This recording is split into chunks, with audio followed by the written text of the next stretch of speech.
ஒரு தோட்டத்துல இருக்கிற வீட்டுல ஒரு எலி இருந்துச்சு. அந்த எலிக்கு ஒரு குட்டி எலி பிறந்துச்சு. பிறந்து கொஞ்ச நாளே ஆன அந்த குட்டி எலி அம்மா கிட்ட சொல்லாம ஊர் சுத்த போச்சு.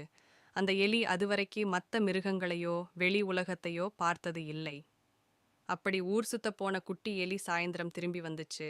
அந்த எலியோட அம்மா ரொம்ப கோபப்பட்டு இன்னைக்கு என்னென்ன நடந்துச்சுன்னு கேட்டாங்க. அதுக்கு அந்த குட்டி எலி ஒரு மிகப்பெரிய ராட்சசனையும் ஒரு கனிவான சாதுவையும் சந்திச்சேன்னு சொல்லுச்சு.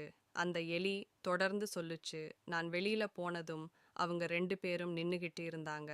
அந்த ராட்சசன் கலர் கலர் தொகைகளோட கூரிய நகங்களோட இருந்தான்.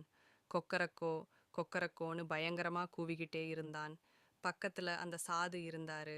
வெண்மை நிறத்துல, உடல் முழுசும் வெல்வெட் போல, மெது மெது தோலோட, குட்டியா அழகான வாளோட இருந்தாரு.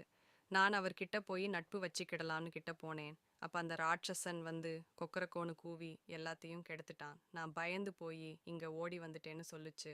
அப்பதான் அந்த அம்மா எலிக்கு தன்னோட குட்டி எலி யாரை சந்திச்சுச்சு, யார் அந்த ராட்சசன், யார் அந்த சாதுன்னு எல்லாம் புரிஞ்சிச்சு. அந்த அம்மா எலி தன்னோட குட்டி கிட்ட சொல்லுச்சு, நீ பார்த்து சாதுன்னு சொல்லுற உயிரினத்துக்கு பேரு பூனை. நம்மள மாதிரி எலிகளை திங்கிறது தான் அதோட வேலை.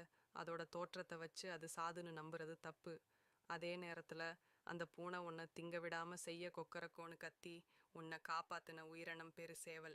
எப்போதும் உருவத்தை வச்சு ஒருத்தரோட குணத்தை எடை போடக்கூடாதுன்னு சொல்லி புரிய வச்சுச்சு அந்த அம்மா எலி. நீதி, வெளித்தோற்றத்தை மட்டும் நம்பாதீர்கள். Please like, share and subscribe our channel friends.